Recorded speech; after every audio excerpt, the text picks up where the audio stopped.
குருக்ஷேத்திர போர் முடிந்தது. ஆனால் அந்த போரின் அழுகை இன்னும் நிலம் முழுவதும் ஒலித்துக் கொண்டிருந்தது.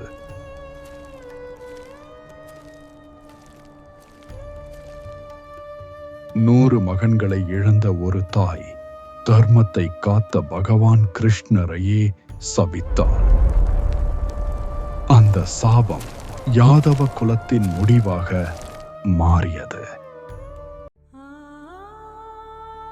திருதராஷ்டிரனுடன் காந்தாரியும் குருக்ஷேத்திரம் வந்தாள்.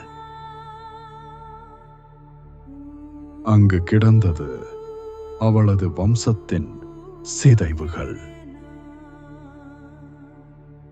துரியோதனன், துச்சாதனன், கர்ணன் எல்லோரும் மண்ணாகிவிட்டனர். மகளே,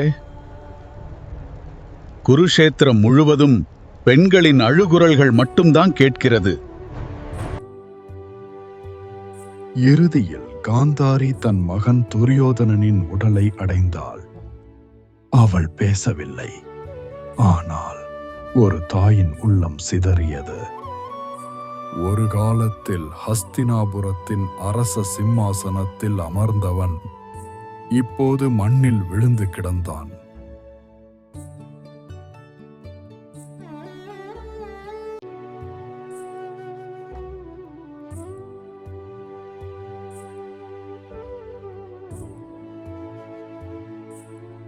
அப்போது அங்கே பகவான் ஸ்ரீ கிருஷ்ணர் வருகிறார்.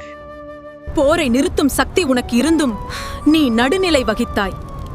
என்னை பொறுத்தவர நீ என் மகிழ்ச்சியின் திருடன். நான் உனக்கு சாபமிடுகிறேன். என் குலம் அழிந்தது போல் உன் யாதவ குலமும் அழியும். என் குலம் அழிந்தது போல உன் யாதவ குலமும் அழியும்.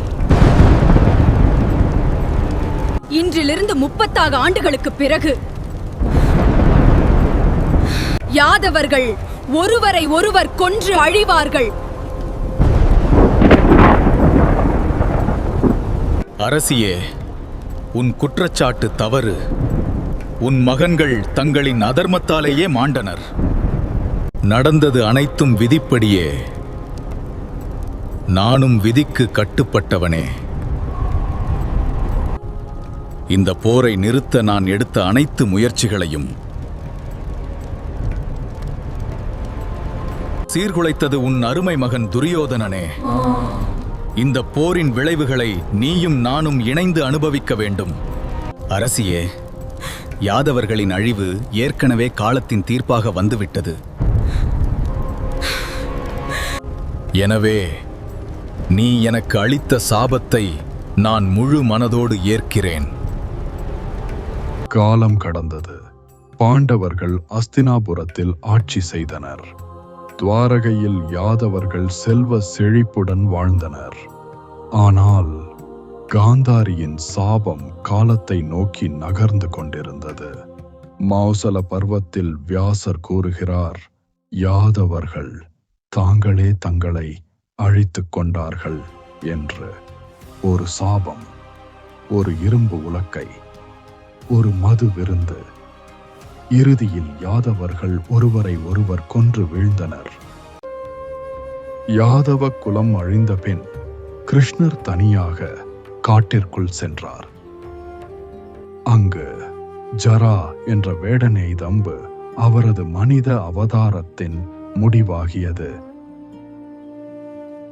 இது தோல்வி அல்ல, அவதாரத்தின் நிறைவு.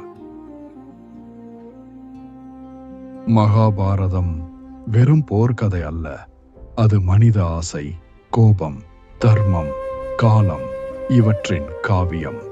காந்தாரியின் சாபம் நமக்கு நினைவூட்டுவது ஒன்றே, அழிவு எப்போதும் பகைவரை மட்டும் தேடாது, அது எல்லோரையும் தொடும்.